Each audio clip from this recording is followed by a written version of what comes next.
नमस्कार मंडळी, स्वागत आहे तुमचं आणखी एका भन्नाट व्लॉगमध्ये. तर आज माझं करायचं आहे म्हणजे माझं आणि दीदीचं शिवजयंतीचं शूट करायचं आहे. हे बघा, त्याची सगळी तयारी पण झालेली आहे आणि आत्ता आम्ही निघालो तर ड्रेपरी बघायला. बाकी सगळं बघून झालेलं आहे. फोटोग्राफर, मेकअप आर्टिस्ट सगळ्यांचं ठरलेलं आहे. जस्ट ड्रेपरी राहिली आहे, तर तीच बघायला आता आम्ही निघालो. सो आम्ही आता इथे ड्रेपरीच्या इथे पोहोचलेलो आहे आणि आउटफिट्स वगैरे बघायचं चालू आहे.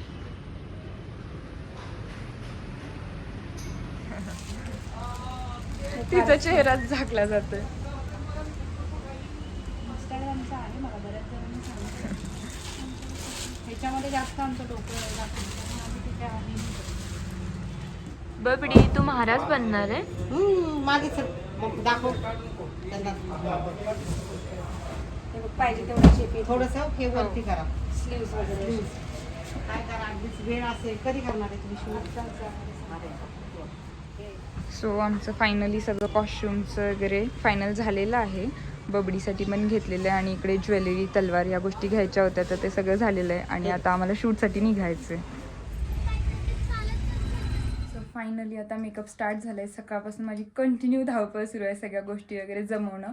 आणि त्यात परवा क्लासचा सेंडअप असल्यामुळे अकॅडमीवरती सुद्धा खूप साऱ्या गोष्टी बघायच्या होत्या आणि त्यातून परत शूटचं बघायचं होतं.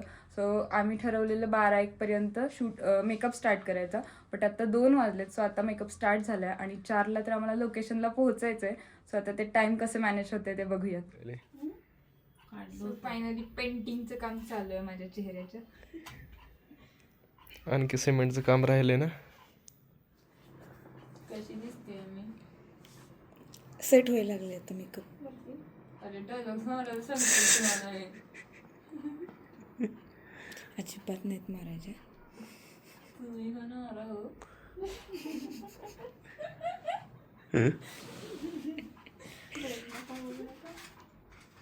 सो माझा तर मेकअप कंप्लीट झालेला आहे, बट मी माझा मेकअप लुक आत्ताच नाही दाखवणार. आणि इकडे दीदीचा लुक चालू आहे.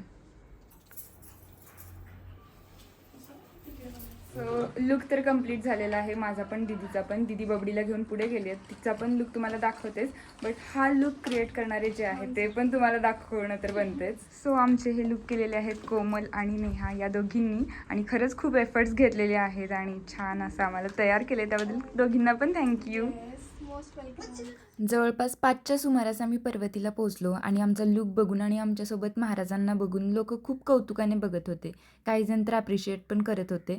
आणि तसं तर अधूनमधून आम्ही पर्वतीवरती येतोच, त्यामुळे कोणत्या ठिकाणी आपण फोटोज काढू शकतो आणि कोणत्या ठिकाणी नाही हेही आम्हाला माहीत होतं. तर आम्ही जिथं पब्लिकला कोणताही त्रास होणार नाही अशा ठिकाणी शूट करत होतो. आणि दुसरी गोष्ट म्हणजे काही डान्स बिन्स नव्हता, तर बबडीसोबत असं नॉर्मल शूट करत होतो. त्यानंतर बघा, महाराजांबद्दलचा हा व्हिडिओ आम्ही बनवत होतो.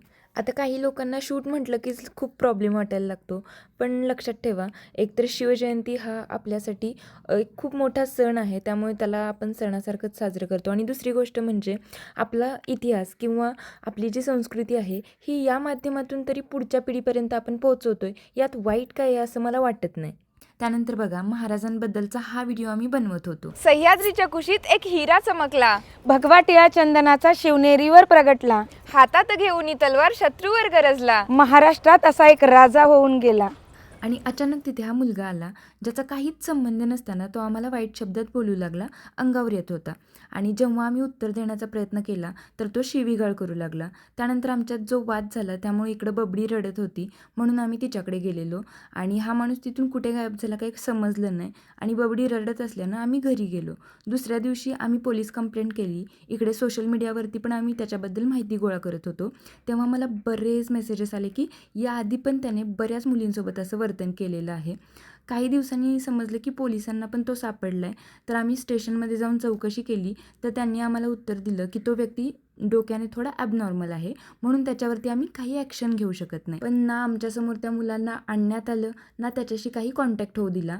आणि त्याच्या बिहेवियरवरून तर आम्हाला तो अजिबात ॲबनॉर्मल वाटत नव्हता. पण जर तो खरंच ॲबनॉर्मल असेल तर विचार करा, अशा मुलांना घरचे असंच बाहेर सोडत असतील तर एखाद्या मुलीसोबत अजून काही वाईट झालं किंवा अजून काही वाईट कृत्य करून आल्यावर पण हे लोक असंच उत्तर देणार आहेत का? आपला मुलगा ॲबनॉर्मल आहे तर इतरांच्या मुलींना त्रास देण्यासाठी तुम्ही अशांना पब्लिक प्लेसमध्ये सोडूच कसं शकता? आणि जर पोलिसांनाही हे प्रकरण सिरियस वाटत नसेल तर खरंच आपल्या मुली सेफ आहेत का?